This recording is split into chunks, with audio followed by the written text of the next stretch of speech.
What happens when a beloved television personality finally reaches their breaking point during a live broadcast? Today, we're diving into one of the most shocking moments in daytime television history that left viewers absolutely stunned. The tensions had been building for weeks, but nobody expected what happened when Valerie Bertinelli appeared as a guest on The View. What started as a simple interview about cooking and family quickly spiraled into a verbal battleground that would change everything. The heated exchange became so intense that it led to an unprecedented live television meltdown that had producers scrambling behind the scenes. Before we get into all the explosive details, make sure to hit that subscribe button and let me know in the comments what you think really caused this dramatic fallout. The morning started like any other at the View studios in New York. The crew was setting up for what they thought would be a light-hearted interview with Valerie Bertinelli, who was there to promote her new cookbook and talk about her recent life changes. The producers had specifically chosen Valerie because they wanted a feel-good segment to balance out the heavier political discussions that had been dominating the show lately. What they got instead was a powder keg waiting to explode. Joy Behar had been having a particularly difficult week. Behind the scenes, sources say she'd been increasingly frustrated with the direction of the show and felt that her opinions weren't being respected by both the producers and some of her co-hosts. She'd been making comments about feeling undervalued and overlooked, especially when it came to booking decisions and segment planning. Little did anyone know that this simmering resentment was about to boil over in the most public way possible. As the cameras rolled and the show went live, everything seemed normal at first. Whoopi Goldberg introduced the segment with her usual warmth, welcoming Valerie to the table with genuine enthusiasm. The other co-hosts chimed in with their greetings, and Valerie seemed relaxed and happy to be there. She started talking about her cookbook, sharing some personal stories about rediscovering her love for cooking after going through some difficult times in her personal life. "You know, cooking has always been my therapy," Valerie said with a smile. "But lately it's become something even more meaningful. It's about nourishing not just my body but my soul." The audience was clearly connecting with her heartfelt words, and the interview was flowing beautifully. That's when Joy decided to interject. "Well, that sounds wonderful and all," Joy said with a slight edge to her voice that the others immediately picked up on. "But don't you think it's a little privileged to talk about cooking as therapy when so many people can barely afford groceries right now?" The comment came out of nowhere and completely shifted the energy in the room. Valerie looked genuinely surprised by the hostile tone. "I'm sorry, I don't understand what you mean by that," Valerie responded, trying to keep her composure. "I've actually been very open about my own financial struggles and how cooking helped me get through some really tough times. I'm not sure why you're making this about privilege." Joy leaned forward in her chair, her voice getting sharper. "Oh, please. You're a celebrity with multiple houses talking about how cooking heals your soul. Do you have any idea how tone-deaf that sounds? While regular people are choosing between paying rent and buying food, you're here promoting another cookbook that probably costs $30. The tension in the studio became palpable. Whoopi tried to jump in, to redirect the conversation, but Joy wasn't having it. She continued her attack with increasing intensity. "And another thing, why is it that every time a celebrity goes through a divorce or breakup, they suddenly become a cooking expert? It's like you all have the same publicist feeding you the same script about finding yourself in the kitchen." Valerie's face began to flush, but she maintained her dignity. "Joy, I really don't appreciate the personal attacks. I came here to talk about something that genuinely helped me through a difficult period in my life. I never claimed to be an expert, and I certainly never suggested that my experience was universal. I shared my story hoping it might help someone else who's going through something similar." "Help someone else?" Joy scoffed, rolling her eyes dramatically. "The only thing you're helping is your bank account. This whole reinventing yourself through cooking thing is just another celebrity cash grab, and frankly, I'm tired of pretending otherwise." The other co-hosts were now exchanging worried glances, clearly uncomfortable with how aggressive Joy was being toward their guest. Sarah Haynes attempted to step in, saying, "I think what Valerie is trying to share is really beautiful, and many people do find comfort in cooking during difficult times. But Joy immediately turned her fire toward Sarah as well. "Oh, you think it's beautiful too?" Joy snapped. "Of course you do. You probably think every celebrity's journey of self-discovery is beautiful and inspiring. Well, I think it's calculated and fake, and I'm not going to sit here and pretend otherwise just to make everyone comfortable. The audience was now completely silent, sensing that something was going very wrong. Valerie took a deep breath and tried one more time to diffuse the situation. "Joy, I honestly don't know what I've done to upset you, but this feels very personal. If you have an issue with me specifically, maybe we should discuss it privately rather than attacking me on live television." That comment seemed to push Joy over the edge. She slammed her hand down on the table, causing everyone to jump. "Personal? You want to know what's personal? What's personal is watching this show turn into a celebrity therapy session where we're supposed to nod along and praise every has-been actor who writes a cookbook. What's personal is being told I need to be nicer to guests who are clearly just here to sell their products." Whoopi finally had enough and tried to take control. "Joy, I think we need to take a breath here and remember that we have a guest." But Joy was beyond reasoning at this point. She stood up from her chair, her face red with anger, and pointed directly at Valerie. "Don't lecture me about taking a breath, Whoopi. I've been taking breaths for years while watching this show lose its edge and turn into some kind of celebrity love fest. Well, I'm done taking breaths, and I'm done pretending that every C-list celebrity who stumbles onto this stage deserves our respect just because they wrote a book about finding themselves." Valerie finally stood up as well, her own patience completely exhausted. "That's enough. I don't know what your problem is, but I'm not going to sit here and let you disrespect me like this. I came here as a guest, and you're treating me like I personally wronged you somehow." Joy laughed bitterly. "Wronged me? Honey, you couldn't wrong me if you tried. You're not important enough to wrong me. You're just another aging actress desperately trying to stay relevant by writing cookbooks and talking about your feelings. It's pathetic, and what's even more pathetic is that we're supposed to pretend it's inspiring." The insult hung in the air like a toxic cloud. Valerie's eyes filled with tears, but she refused to back down. "You know what's really pathetic, Joy? A woman your age bullying someone on live television because you're clearly miserable with your own life. I feel sorry for you." Those words hit Joy like a physical blow. Her face went from red to almost purple, and for a moment she seemed completely speechless. The studio fell into an eerie silence as everyone waited to see how she would respond. When she finally spoke, her voice was low and dangerous, barely controlled rage seething beneath the surface. "Miserable with my own life?" Joy repeated slowly, her eyes locked on Valerie. "You think I'm miserable? Let me tell you what miserable looks like, sweetheart. Miserable is being a washed-up actress who peaked in the 80s and now has to write cookbooks to pay the bills. Miserable is having to reinvent yourself every few years because nobody remembers why they cared about you in the first place." Valerie shook her head in disbelief. "This is unbelievable. I've never experienced anything like this in 20 years of doing interviews. What is wrong with you?" "No. What's wrong with me?"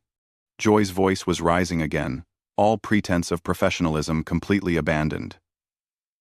"What's wrong is that I've been doing television longer than you've been relevant, and I have to sit here and listen to your sob story about finding yourself through cooking like it's some kind of profound revelation. What's wrong is that this show used to have standards." Whoopi stood up from her chair, clearly trying to regain control of the situation. "Joy, that's enough. We need to go to commercial right now." But Joy spun around to face Whoopi, her anger now directed at her longtime colleague. "Don't you dare tell me that's enough, Whoopi. You've been letting this show turn into a joke for years, booking these nobody guests and expecting us to treat them like they matter. Well, I'm not playing that game anymore." The other co-hosts were frozen in shock. Sarah looked like she was about to cry, and the newer panel members seemed terrified to say anything. The audience was completely silent, sensing they were witnessing something unprecedented. Behind the scenes, producers were frantically trying to figure out how to handle the situation, but the cameras kept rolling. Valerie, still standing beside her chair, looked directly at Whoopi. "I think I should leave. This is clearly not about me, and I don't want to be part of whatever this is." She started to gather her things, but Joy wasn't finished with her yet. "Oh, you want to leave? How convenient. Can't handle a little honest conversation.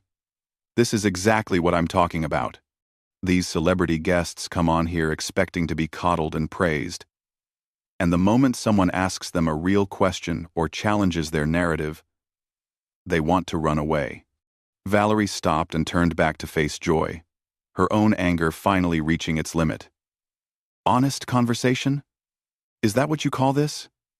You've done nothing but attack me personally since I sat down.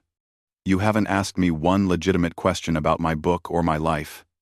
You've just been cruel and nasty for no reason that I can understand." "Cruel and nasty?" Joy laughed harshly. "You haven't seen Cruel and Nasty yet. You want to know what's cruel? It's watching talented people get pushed aside to make room for has-beens who think they can buy their way back into relevance with a cookbook deal. It's cruel that I have to pretend to care about your journey of self-discovery when there are real issues happening in the world." Sunny Hostin finally found her voice and tried to intervene. "Joy, I think we all need to step back and take a moment here. This isn't productive for anyone." But Joy immediately turned on Sunny as well. "Productive? You want to talk about productive, Sunny? What's productive about giving airtime to people who have nothing meaningful to contribute? What's productive about turning this show into a platform for celebrity therapy sessions?" Joy's voice was getting louder and more erratic with each word. Valerie had heard enough. She looked directly into the camera and addressed the audience. "I want to apologize to anyone watching this. I came here to share something positive, and instead, you're witnessing something very ugly. This isn't who I am, and I hope it's not who this show wants to be either." That direct appeal to the audience seemed to enrage Joy even more. "Don't you dare apologize for me," she screamed. "And don't you dare try to make yourself look like the victim here. You're just another celebrity who can't handle being challenged." Whoopi was now standing between Joy and Valerie, literally trying to keep them separated. "Joy, you need to stop this right now. This has gone way too far." But Joy pushed past Whoopi and got closer to Valerie. "I'll stop when I'm ready to stop, Whoopi. I'm tired of being managed and handled and told how to behave. This is live television. And sometimes live television gets messy. Deal with it." Valerie looked Joy directly in the eye and spoke with quiet dignity. "I genuinely hope you get the help you clearly need, because this behavior isn't normal or acceptable. I'm leaving now. And I won't be coming back." As Valerie started to walk away, Joy shouted after her. "Good. Don't come back. And take all your celebrity friends with you. This show doesn't need you or any of the other attention-seeking has-beens who think they can use our platform to sell their products." The cameras followed Valerie as she walked off the set with her head held high, leaving Joy standing alone in the middle of the stage, breathing heavily, and looking around at her co-hosts with wild eyes. The silence that followed was deafening. Sarah was the first to speak, her voice barely above a whisper. "Joy, what just happened? That was so unlike you." But Joy's response was to laugh bitterly and shake her head. "Unlike me? This is exactly like me. This is who I am when I'm not pretending to be nice for the cameras. I'm tired of pretending. Sarah, I'm tired of all of it." She looked around at her colleagues, and for the first time, there seemed to be a flicker of uncertainty in her eyes. Whoopi tried once more to salvage the situation. "Joy, let's just sit down and finish the show. We can talk about this later." But Joy was beyond reasoning. She looked at Whoopi with something that might have been pity. "Finish the show? You think we can just pretend this didn't happen? and go back to talking about cooking tips and celebrity gossip?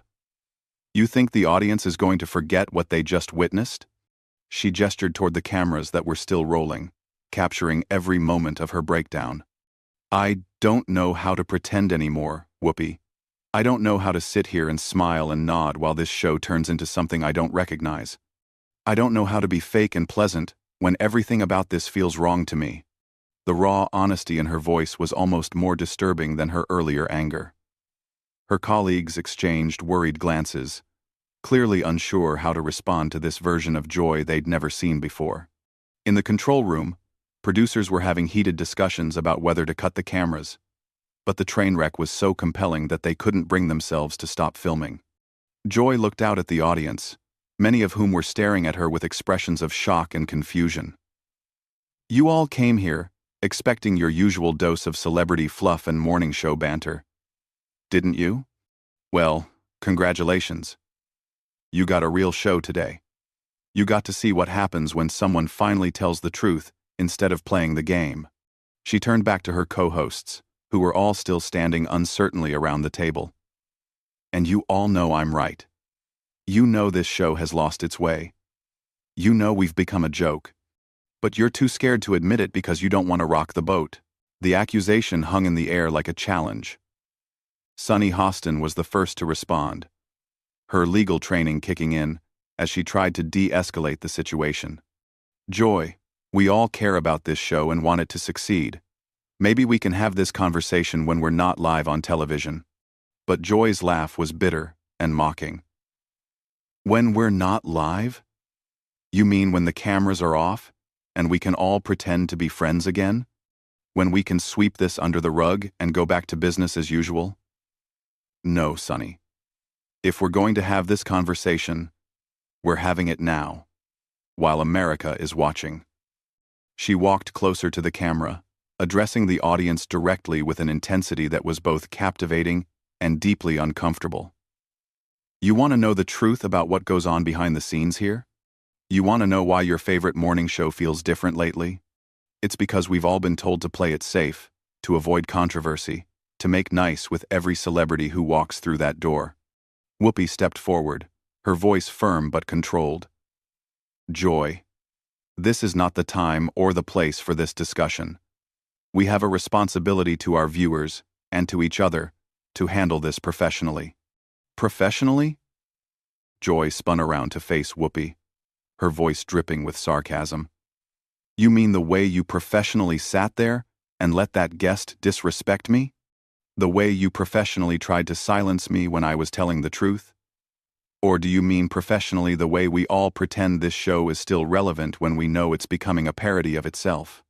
The other co-hosts were now huddled together at one end of the table, clearly unsure whether to flee or stay. Sarah was visibly shaking, and even the usually composed Sunny looked rattled by Joy's increasingly erratic behavior. Joy continued her tirade, pacing back and forth across the stage like a caged animal. You know what the real problem is here? It's not that I was rude to that guest. The real problem is that nobody wants to hear the truth anymore. Everyone wants everything sugar-coated and sanitized. Well, I'm 68 years old, and I don't have time for sugar-coating anymore. She stopped pacing and looked directly at her co-hosts. You all sit there judging me for speaking my mind. But where were you when the producers started booking these irrelevant guests? Where were you when they started telling us to tone down our opinions? You all just went along with it because it was easier than fighting. Whoopi tried once more to reason with her longtime colleague. Joy, we can discuss all of these concerns, but not like this. Not in front of our audience. This isn't fair to them or to us. Fair? Joy's voice rose to almost a shriek. You want to talk about fair, Whoopi.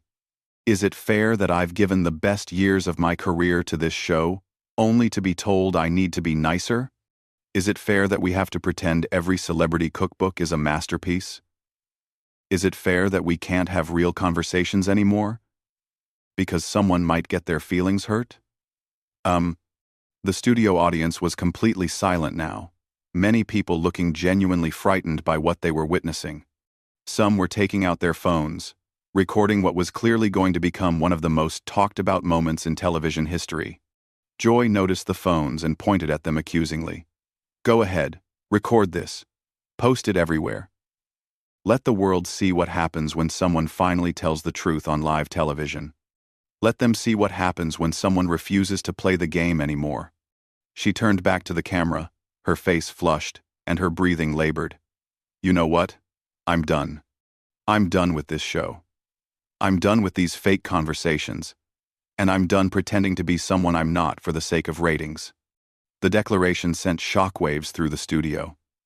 Even the crew members who had been trying to stay invisible were now staring in disbelief. This wasn't just a meltdown anymore. This was a resignation happening live on national television. Whoopi stood up quickly. "Joy, let's take a step back. You don't mean that. You're upset. And rightfully so. But let's not make any decisions we can't take back." But Joy was already untying her microphone, her hands shaking with anger or adrenaline, or both. "I absolutely mean it, Whoopi. I've never meant anything more in my life. I'm tired of being told to smile and be pleasant, while this show turns into everything I never wanted it to become." She pulled the microphone pack from her waistband and set it down on the table with deliberate ceremony. "I've been doing television for longer than some of you have been alive, and I've never been more disgusted with what it's become. The fake friendships, the manufactured controversy, the celebrity worship, all of it makes me sick." Sarah found her voice finally, though it was trembling. "Joy, please don't do this. We can work through whatever issues you're having. The show needs you." Joy looked at Sarah with something that might have been sympathy. "The show needs me?" "Sarah, the show doesn't need any of us. It'll replace me before my parking space gets cold, just like it'll replace all of you when your time comes. That's the reality of this business that none of you want to face." She began gathering her personal items from the table, moving with the mechanical precision of someone who had made an irrevocable decision. "I started in this business when women had to fight for every opportunity, when we had to be twice as good and work twice as hard just to get noticed. And now, look what we've become. We sit around a table gossiping about celebrities and pretending it's journalism." Whoopi made one final attempt to save the situation. "Joy, I'm begging you. Don't end it like this. Don't let one bad day destroy everything you've built here." Joy stopped what she was doing and looked at Whoopi with genuine sadness in her eyes. "One bad day? Whoopi, this isn't one bad day. This is years of frustration finally boiling over. This is me finally admitting that I don't belong here anymore. And maybe I never did." She picked up her purse and walked toward the edge of the stage, then turned back one last time to face the cameras. "To anyone watching this who thinks I've lost my mind, you're probably right. I've lost my mind trying to fit into a world that doesn't make sense anymore. I've lost my mind trying to be polite when I wanted to be honest. I've lost my mind pretending that celebrity culture isn't toxic and that morning television isn't contributing to the dumbing down of America." The studio was so quiet, you could hear the hum of the cameras. Joy looked around at her former colleagues one last time. And when she spoke again, her voice was calmer, but filled with finality. "I wish you all the best, I really do. But I can't be part of this anymore.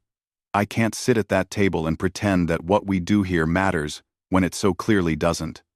I can't smile and nod while guests like that woman come on here to sell their products disguised as inspiration." With that, she walked off the stage, leaving her stunned co-hosts staring after her. The cameras kept rolling, capturing every second of the aftermath. Whoopi eventually found her voice and tried to address the audience. "We're going to take a quick break, and we'll be right back," she said, though her voice lacked its usual confidence. But Joy's voice could be heard from off-stage, apparently addressing the producers. "Don't you dare follow me with those cameras. I'm done being your content. Find someone else to humiliate for ratings." The show eventually cut to commercial, but the damage was done. In the span of 30 minutes, one of daytime television's most established personalities had completely destroyed her career in the most public way possible. The internet exploded immediately, with clips of Joy's meltdown going viral within hours. Back in the studio, the remaining co-hosts sat in stunned silence during the commercial break, none of them quite sure how to process what they had just experienced. The guest who had started it all was long gone, but her impact on the show would be felt for years to come. When they returned from commercial, Whoopi did her best to salvage the remainder of the show, but everyone could tell that something fundamental had shifted. The View would continue, but it would never be the same after witnessing one of its own implode so spectacularly on live television. That's a wrap on one of the most shocking moments in television history. What do you think really pushed Joy over the edge? Was it years of built-up